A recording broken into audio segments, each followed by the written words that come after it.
Okay,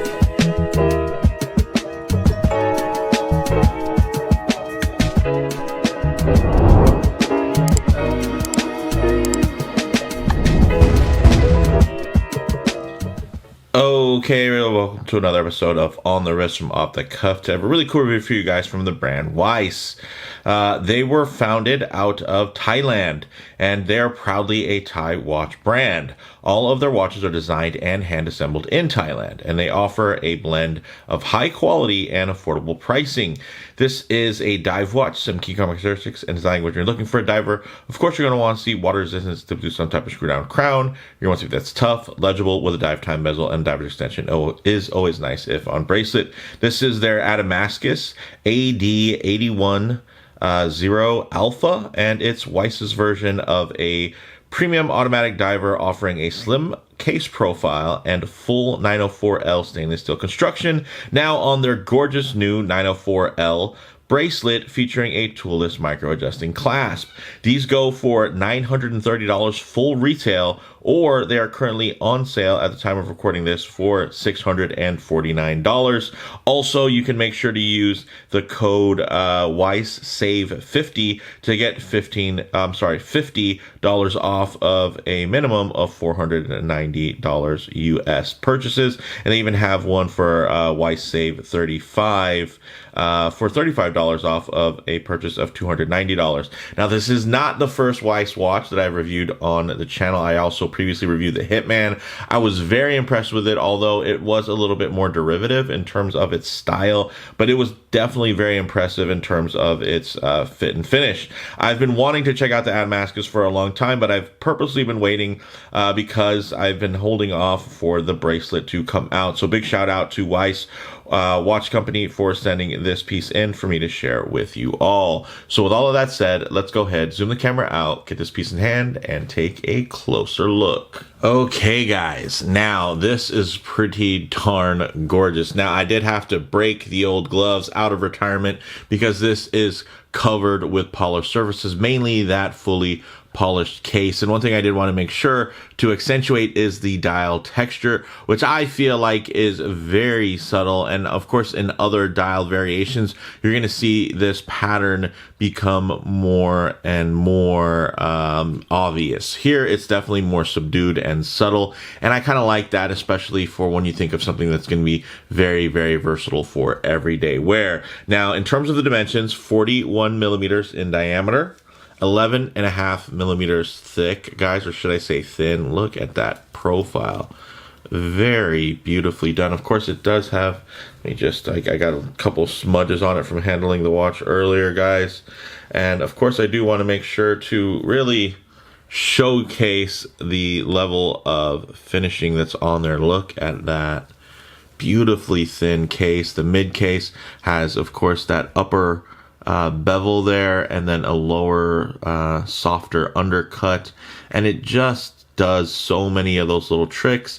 Many of them I'd say reminiscent from some of Grand Seiko and Seiko's Grammar of Design in terms of a lot of those surfaces, really blending quite organically into a really cool looking watch that, again, isn't super derivative. I mean, it definitely has elements of other watches, but I think it really nicely balances all of its inspirations and you know, ultimately doesn't render or read as a direct homage to anything. There's definitely some, you know, DNA from across a bunch of different references and brands, and not just Japanese brands, Swiss brands, and you know, a lot of other, like the flat link bracelet definitely reads as very kind of mid-century Omega. The dial feels a bit 6105-ish. The handset is all, but the handset by comparison ties into it, but is more on the original side.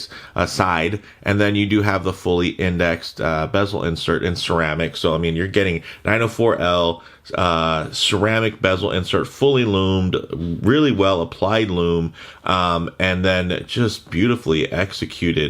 Look at that bracelet. This thing is gorgeous. And then of course this beautiful clasp, guys, which actually has a micro adjust system very similar to what you'd find on a Tudor, you know, with that spring loaded T-fit type of action. So very, very cool there, guys, and very, very nice. Everything fits really beautifully, and it's even signed nice. And I know Wise might be a bit divisive in terms of the naming convention. That was probably my only real critique for the Hitman that I previously reviewed, was the kind of the naming, right? The name Hitman. I think Adamascus is a much nicer name, especially within the 88 line, which is going to be specific to the divers. Now, getting into the bezel action, guys, let's check it out.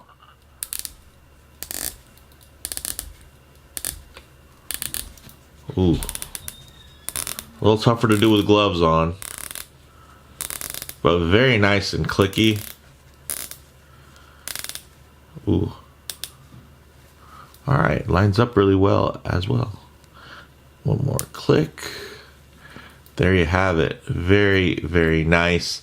Of course, again, that is with gloves, but you guys can see the teeth here. It's a dual row, and then it's nice because it's actually, if you look at it, there's not really an angle to it, so it means you're going to get a nice amount of grip all the way through. So very, very cool. And man, look at that profile.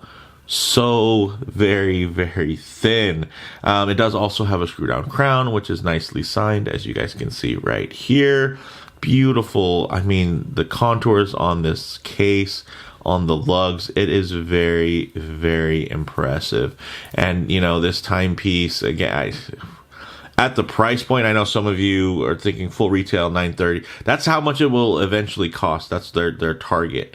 But it is pretty much on sale a lot, if not always, almost. I think as they're still refining everything from that perspective. At $949, I think that is just a steal. And then again, you can take $50 off of that. So I should say $949, $649, and then you can take about $600. You can have something that is very, very competitive. And I would say that under 1,000 into right around above 500 into the $600 range, it's very competitive for microbrands. But I can't think of many that are going to be sporting, one, as thin a profile, two, the full 904L construction, and even including a really, really well executed toolless micro-adjusting clasp. So very, very cool. And again, I like that this is more on the original side. There's always going to be those heavy spec monster factory watches. This is not that.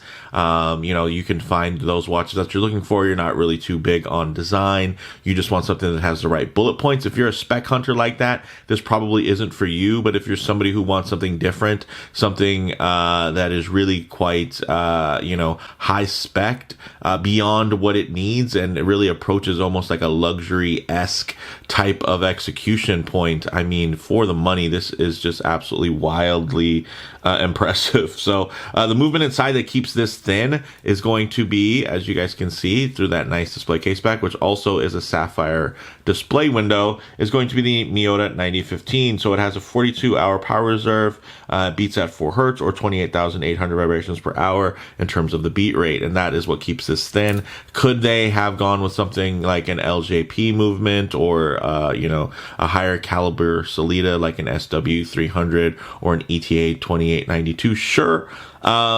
And honestly, with the quality of the build on this piece, I think if you would have elevated it with any of those more higher end movements, without even making it Swiss made, let's say everything's still done in Thailand, you just chose a Swiss movement, they could easily sell this for well above $1,000. I think, 1,800, 1,850, something like that would actually be really good. And if they did switch over to make it Swiss made, of course, being Swiss made really just means it's Swiss assembled and has a Swiss made movement, and the value equals about 60% of the total watch. Now, if they actually did that, right, instead of them assembling it where they do, which is in Thailand, let's say they move that over to Switzerland, I mean, this could easily be a $2,500 watch. And but they, of course, that is, you would be paying for that, but you would also want, of course, a more mainstream name. And I think at that point, that's where it just gets kind of crazy and in terms of brand recognition, and where the trade-off is, a lot more subjective than somebody who's just objectively looking for a really, really finely executed piece that is using very premium materials, as well as having a premium construction and even having a very, very handsome design that is also, again, quite original overall. So I appreciate that. Now the front crystal, which I might have forgot to mention, is a beautiful box dome sapphire, guys, with an inner AR coating, and it is fantastic. I mean, look at the shape here. You're not getting any type of milky ring on that, so really cut beautifully. You even do notice that accentuated chapter ring that is sloped and nicely aligned there. Getting into the dial, you're going to see this really cool geometric wave pattern dial, and you're also getting the date at 6 o'clock with a black numeral over a contrasting white disc. So it does add to the dial balance. As much as I love color matched date when you're trying to hide the dates, I will say I also can appreciate when you get the contrasting date window, if it just matches in terms of the balance of the dial with the 12, the 3, and the 9, in terms of getting that 6 o'clock position to now feel like it's filling a similar amount of space, right? So there's a lot of nice dial balance there. You're getting applied indices that are actually sloped and peaked. Check out these indices. They're not flat, guys. The indices on there, think about like the roof of like an A-frame, right? Of a house or a barn or something like that. They have a center line where it's peaked and then sloped off to the flanks of each one of those indices. So very, very cool. Look at that. We hold this like this. Look at that. That dial is very, very cool. It's a very interesting execution on the quote-unquote wave pattern, and I think it really suits this whole aesthetic. I really, really dig that. That just looks gorgeous. Wow. Mixing in, of course, angles and organic lines. And I think it all just comes together really, really nicely. You're getting BGW9 Lume, so it's going to glow blue, 200 meters of water resistance, 20 millimeter lug width, guys, on this full 904L stainless. And you also even get quick release spring bars, guys, female and link, beautifully contoured and finished. It's fantastic. Screw pin construction, guys. Flush fit screw pins. Check that out. Flush fit to the edge. Very high precision. Very nice tolerances on those screw pins. And it's going to have a nice mild taper to about 17.8 millimeters from the 20 millimeters. So not a drastic taper, but I think in terms of how thin these links are and how thin the watch is, it all feels very, very balanced. So that's really what you're going to be looking for ultimately, right? You can't just shop the numbers. It has to come together in a really cohesive way, and I think it really does that. And then this milled clasp that we touched on earlier, really nicely done. Twin trigger release. And then, of course, you do have that nice spring-loaded micro adjustment there, which is cool. And, of course, each one of those little slots are going to equal to another spot. You can get it locked in for a nice fit. And there's even enough extension space there to where you could use it as a diver's extension as well. And sometimes you'll see diver's extensions being used as micro adjust. Here, the micro adjustment is actually so good that you can use it as I think it works better that way when you design things first as a micro adjuster, so it still looks very nice and cohesive. And then secondary, if you can give it enough adjustment, then you can even use it as a diver's extension if you don't want to just use these quick release spring bars and put this on a dive strap. So with that said, let's actually get this on the wrist and see how it wears. Okay, guys, as you can see on my 7.5 inch wrist, this fits really, really beautifully. Check that out. My goodness, that slim profile. Really, really impressive. Look at that. Really nice organic flow.